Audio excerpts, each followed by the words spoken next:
There is a man sitting in a prison cell. It's 1513. His name is Niccolo Machiavelli. They've tortured him, broken his body, and thrown him away. Most men would shatter. Their spirit would break. But in that darkness, something else happens. He picks up a quill, and he begins to write. Not a plea for mercy, not a confession. He writes a weapon made of pure, ruthless insight into human nature. A weapon designed not for the battlefield, but for the mind. He understood something that most people will go their entire lives without ever grasping, that the world is not a place of kindness and fairness. It is a chessboard, and most people are not players. They are the pieces, moved by forces they don't understand, sacrificed for games they don't even know are being played. But you feel it, don't you? That nagging sense that you're reacting, not acting, that you're defending, not commanding. You're tired of being a piece. It's time to become the player. This is not about being evil. This is about being awake. This is about forging a mind so resilient, so strategically cold, so psychologically fortified that the world's chaos cannot touch you.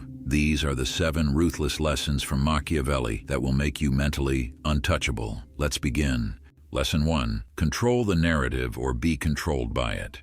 The first move on the board is to control the story. Reality is not what is, it's what people perceive. You can be the most capable, the most intelligent, the most righteous man in the room, and it means absolutely nothing if you are perceived as weak. People don't judge you by your resume. They judge you by your posture, your tone, the unflinching calm in your eyes. They are reading a story, and if you are not the author, someone else will be. Machiavelli's words cut to the bone. Everyone notices the mask you wear, but very few see the person behind it. Your silence is your first draft. Your actions are the final edit. Never explain, never justify, never beg for understanding. Let your composure write a narrative of unshakable strength. When you control the perception, you bend reality itself to your will. You become the protagonist, not a side character in someone else's story. Lesson 2. Detach from emotion, observe with logic.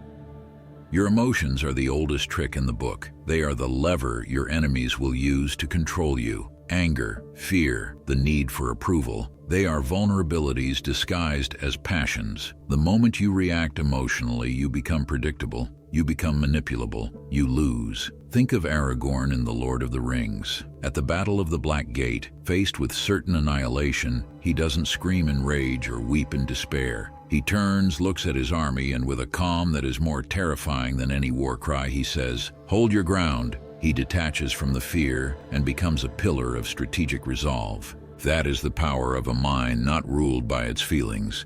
Machiavelli demanded that a leader must have a mind ready to turn itself accordingly as the winds and variations of fortune force it. You cannot pivot if you are anchored by your own stormy emotions. See your feelings as data, not commands. Acknowledge the anger, then set it aside and ask, what is the strategic move here? This is the core of the red pill, swapping reactive emotion for proactive logic.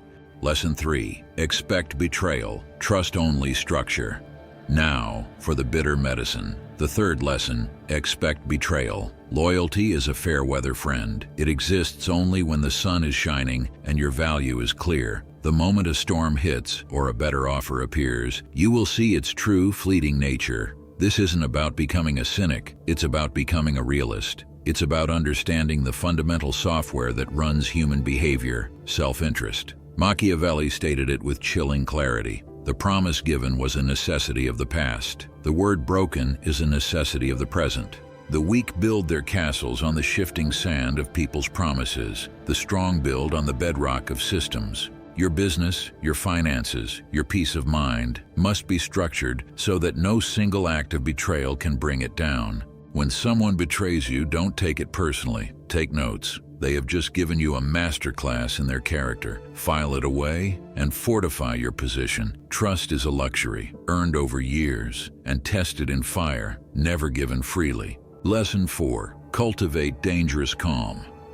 In the chaos, your calmness is a weapon of mass intimidation. Panic is a virus, and most people are carriers. When you refuse to be infected, you become something else entirely. You become a leader. You become dangerous. Your calm in a crisis is a silent announcement of your superiority. It tells everyone, without a word, that you see a way through the fire that they cannot. It's the quiet intensity of Harvey Specter in Suits. When everyone else is scrambling, panicking, and pointing fingers, he leans back in his chair. He processes. He doesn't raise his voice. He lowers the temperature in the room. That calm is not passive. It is a concentrated, aggressive form of control. It dares the chaos to try and break you. It almost never can.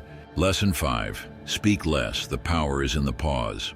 The fifth law, power is preserved in silence. The fool fills the air with noise, desperate to be heard, to be validated. He bleeds information, revealing his hand, his fears, his strategy with every unnecessary word. The master understands that silence is a fortress. The less you say, the less they know. The less they know, the more they fear. The more they fear, the more they respect. Machiavelli knew that mystery is the essence of authority. When you speak rarely, your words carry the weight of your silence. They land with impact. In a negotiation, your silence is a vacuum that sucks the other person's leverage out of the room. It forces them to reveal their weaknesses, to negotiate against themselves. Make your words like a sniper's bullet, precise and devastating, not like a shotgun blast, loud, messy, and ineffective.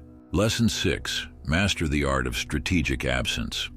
To be everywhere is to be nowhere. To be scarce is to be valued. If you are always available, you are common. You are a constant. You are taken for granted. But when you master the art of strategic absence, you become an event. You become a force. Disappear to recalibrate, to let your work speak for you in your silence, to let people wonder, to let them feel the space where you should be. This isn't a game. It's a psychological principle. Scarcity creates demand. Absence amplifies presence. When you return, it's not as just another person in the room. It's as a power. You are not a flickering neon sign on a busy street. You are a single, brilliant flare in a pitch-black sky. Be unforgettable by knowing when to vanish. Lesson 7. Your mind is the fortress. Guard it with your life.